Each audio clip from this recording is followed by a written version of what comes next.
Hi guys, in today's video I am showing you how to apply glow effects in CapCut. The process is straightforward and effortless. The first thing you have to do is open your CapCut application and import your video in CapCut. And the next thing is drag that video to the editing section. As you can see, I already did all the things. And after all of these, take a look on the left top. Here you will see a few icons. And from these icons, you have to tap on this option Effects. Once you will tap on it, here you can search for effects and for searching.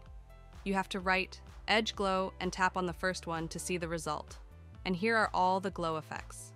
As you can see, I already download these effects. And whenever I take my mouse cursor to that effect that will be automatically applied to my video. If you want to use one of these, then tap on that and drag and drop it to the video. Now that effect has been applied on my video. Now let's play the video and have a look. And it looks good, so it was the primary way by which you can use glow effect in CapCut.